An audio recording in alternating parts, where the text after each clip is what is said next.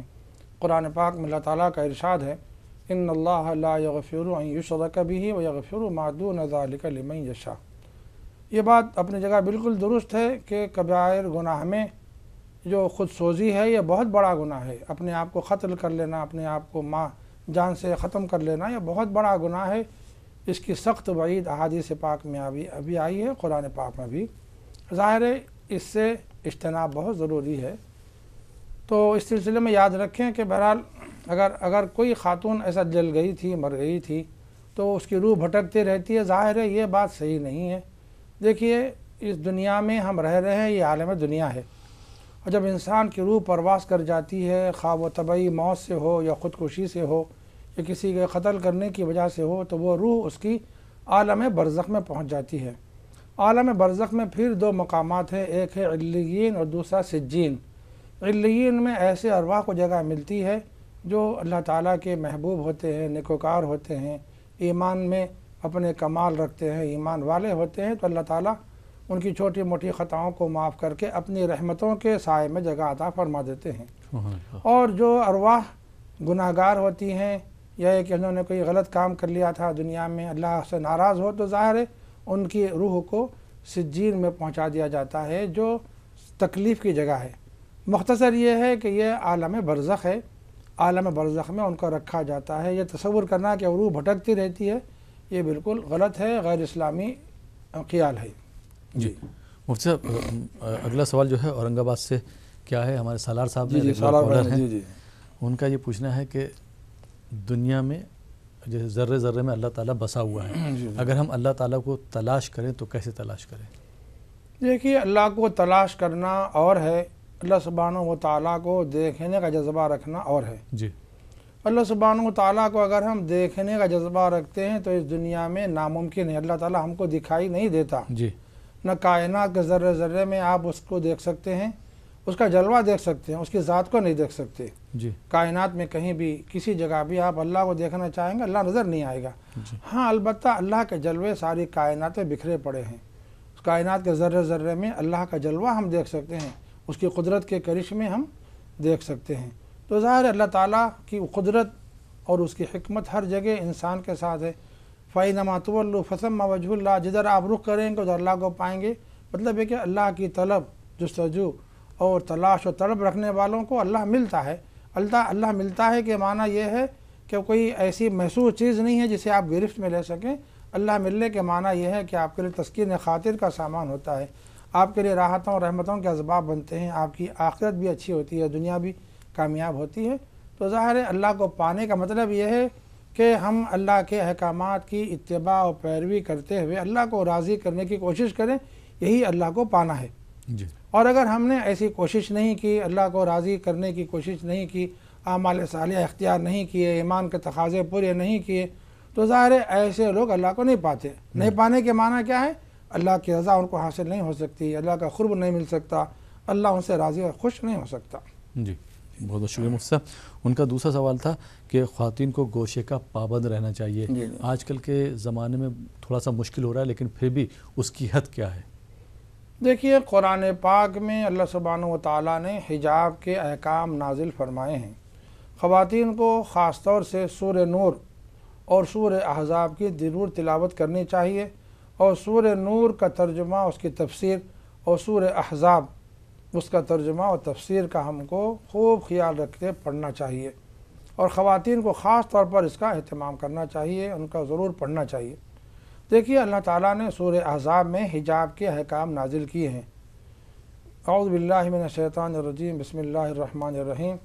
یا ایھا النبی قل لازواجک وبناتک ونسائک یدنین علیہن من جلابیبہن۔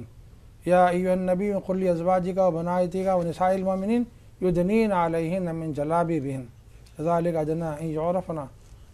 یہ قرآن پاک میں 22ویں پارے میں یہ آیت پاک ہے۔ اے نبی صلی اللہ علیہ وسلم، آپ اپنے ازواج مطہرات سے اور اپنی بیٹیوں سے اور امت کی تمام خواتین سے آپ یہ فرما دیجئے، کیا کیجئے، جب آپ باہر نکلنے کا موقع ہو تو اپنے اوپر جلباب ڈالیں۔ جلباب سے کیا مراد ہے؟ جلباب کہتے ہیں ایسے